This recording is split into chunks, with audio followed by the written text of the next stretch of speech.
রোজ রোজ একই ব্রেকফাস্ট খেতে কার ভালো লাগে, তাই জন্য আজকে সকালে ভাবলাম একটু অন্যরকম কিছু রেসিপি বানাই।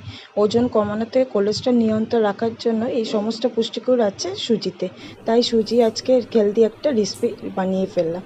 কাপ সুজি নিয়েছি, তার সাথে দেখো আমি সব রকমের রেসিপি যা যা লাগবে এই উপকরণে সব নিয়ে নিয়েছি। আর এখন আমি বাটির মধ্যে দিয়ে দিচ্ছি কিন্তু সুজি, তোমরা মাপ মতন নিয়ে নিতে পারবে। আর এখানে নিয়ে নিচ্ছি কিন্তু দই, আর নিয়ে নিচ্ছি যা যা ভেজিটেবলস তোমাদের বাড়িতে আছে তুমি দিতে পারবে তোমরা। আর এখানে দিয়ে নিচ্ছি টমেটো, অল্প পেঁয়াজ কুচি নিয়েছি, গাজর কুচি নিয়েছি, একটু অল্প সামান্য একটু জিরে, ধনে পাতা, আর সামান্য একটু দিয়ে দিচ্ছি লবণ, আর একটু সামান্য একটু চিনি, যে যেমন মিষ্টি খাও, আর একটু সামান্য একটু জল দিয়ে দিয়েছি। এবার এটা ভালো করে আমি কিন্তু মিক্স করে নেব। এটা খুবই একটা টেস্টি রেসিপি হতে চলেছে, তোমরা দেখতে থাকো, ভালো লাগবে। আর সামান্য কিন্তু একটু থিকনেস করার জন্য আমি ময়দা ইউজ করে নিয়েছি। আর ভালো করে আরেকবার একটু মিক্স করে নিচ্ছি।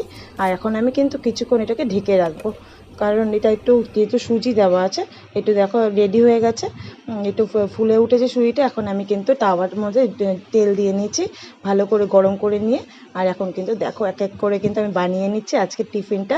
তো দেখতেই পাচ্ছ, দেখতেই কিন্তু অসাধারণ একটা কালার্স আসছে। আর এটা বাচ্চাদের খুবই পছন্দ হবে। বাড়িতে ঝটপট বানিয়ে ফেলো, আজকে মেঘলা ওয়েদার, খেতে খুবই ভালো লাগবে।